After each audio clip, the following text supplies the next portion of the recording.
러시아의 우크라이나 전쟁 여파로 한국 방산 수출이 때 아닌 호황을 맞이할 듯합니다. 우선 러시아와 우크라이나 전쟁이 벌어진 이유는 기존 소비에트 연방에 있었던 우크라이나가 북대서양 조약기구 네이토에 가입하려는 움직임을 보였기 때문입니다. 그동안 러시아는 우크라이나가 네이토와 러시아의 완충적인 위치에 있었는데 우크라이나가 네이토에 가입을 하게 되면 친서방 국가들과 바로 국경을 마주하게 되는 곤란한 상황에 놓이게 되기 때문입니다. 이전 냉전 시대의 친러시아 국가였던 폴란드, 슬로바키아와 같은 나라들도 네이토에 가입을 하였고 유럽에서 미국의 영향력 아래에 있는 네이토와 국경을 마주하게 되면 러시아 입장은 직접적인 적성국들과 국경을 마주하게 됩니다. 그런 면에서 우크라이나의 네이토 가입을 막고 또 러시아의 푸틴은 슬라브 민족의 같은 혈통이라 믿고 예전에 소비에트 연방의 속국이었던 우크라이나를 병합하려는 것이 이번 전쟁의 이유입니다. 하지만 이번 러시아의 우크라이나 침공은 어떠한 이유에서도 정당화될 수 없는 전쟁입니다. 이번 러시아 우크라이나의 침공으로 갑자기 한국 방산 수출이 각광을 받고 있습니다. 이번 러시아의 우크라이나 침공으로 유럽의 우크라이나 주변국들은 러시아 침략을 바라보면서 자신들의 국방을 걱정하게 되었고 또 그동안 러시아 무기들을 수입하던 각국이 전범국인 러시아산 무기를 수입하기 어려워진 만큼 대체제로서 한국 무기가 뜨고 있는 것입니다. 이번 전쟁으로 전쟁 위험이 큰 우크라이나 주변국과 중동 국가들 사이에서 한국 무기에 대한 문의가 많아지고 있다. 이번 전쟁 여파로 천궁, 현궁 등 유도무기와 FA-50 등 전투기에 대한 문의가 늘어난 것으로 알려졌습니다. 가장 빠른 시일 내 해외 수출이 확정될 것으로 보이는 무기는 한국형 경공격기 FA-50입니다. 한국항공우주산업은 말레이시아와 총 1조 1천억 원 규모의 FA-50 18대 수출을 타진 중입니다. FA-50과 중국 JF-17 등 6개 전투기가 경쟁 중이지만 FA-50이 가장 유력한 것으로 알려졌습니다. FA-50의 말레이시아 수출은 상반기 중 마무리될 것으로 관측됩니다. 카이는 세네갈에도 2천억 원 규모의 FA-50 3대 수출을 추진하고 있으며 이외에도 우크라이나와 인접한 동유럽 국가들이 FA-50 등 한국산 전투기 구매 의사를 피력한 것으로 알려졌습니다.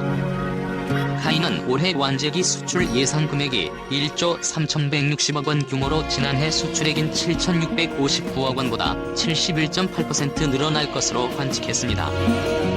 예멘 내전을 겪고 있는 중동 국가들도 무기 구매가 시급한 상황입니다. 최근엔 사우디아라비아 국영 석유 회사 아람코의 시설이 예멘 반군의 공격을 받기도 했습니다. 올 초 UAE에 4조 원대 수출이 확정된 국산 중거리지대공 유도미사일 전공기는 사우디에도 수출될 확률이 높은 것으로 전해집니다. 한국을 방문했던 UAE 국방장관이 카이를 방문해 T-50 고등훈련기, 소형 무장 헬기, KF-21 등을 견학하며 등 추가 수주에 대한 기대감을 높였습니다. UAE는 T-50 고등훈련기 도입 사업에 관심을 갖는 것으로 알려졌습니다. UAE의 훈련기 구매 규모는 60대 정도로 항공정비, 조종사 훈련 등 계약을 포함하면 45억 달러를 넘어설 전망입니다. 방산업계에선 한국 무기의 경쟁력은 중립국인 점, 가격 대비 성능, 방위산업 후발주자인 점 등을 장점으로 가지고 있습니다. 한국은 중립국을 표방하기 때문에 수출 경쟁국인 러시아와 중국 무기에 비해 무역 제재 등의 위험이 없습니다. 특히 무기 수출로 유명한 러시아가 전쟁을 일으키면서 무기 수출이 어려워진 상황이라 한국에 큰 기회가 될 것이란 전망입니다. 전투기, 훈련기 같은 경우 러시아의 야쿠-130과 중국 JF-17, A-15 등이 주요 경쟁 상대였습니다. 천궁도 러시아의 중장거리 지대공 미사일 시스템인 S-300, S-400과 경쟁하는 무기체계지만 러시아에 대한 수출, 금융 제재로 유리한 고지를 정하게 됐습니다.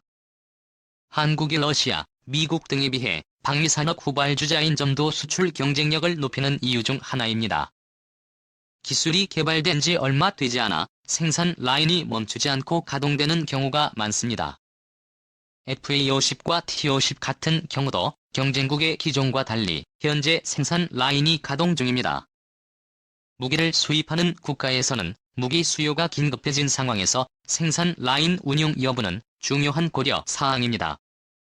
또 첨단 무기 개발은 뒤처지더라도 후발주자인 만큼 이미 전력화된 무기 중에선 가장 최신 기술과 소재를 적용해 수요가 높다는 분석입니다. 최신 기술을 적용했기 때문에 방공체계와 통신체계 연동이 용이해 현지화되기 쉽다는 것도 강점입니다. 한국 무기는 미국 같은 방산 선진국에 비해 가격이 저렴할 뿐만 아니라 성능도 뛰어난 편입니다. 소위 말하는 가성비가 좋은 무기인 것입니다. 또한 러시아나 중국과 같이 무기를 수입하고도 추후에 후속 조치가 더디지도 않으며 보급더인 원활한 것이 한국 무기 수출의 강점입니다. 현재 러시아의 우크라이나 침공으로 국제사회는 신냉전 시대가 시작됐다고 보고 있으며 동유럽, 중동, 동남아 국가들을 중심으로 무기 수입이 급증하고 있으며 이로 인해 한국 방산 수출 문의가 늘어나고 있는 것입니다.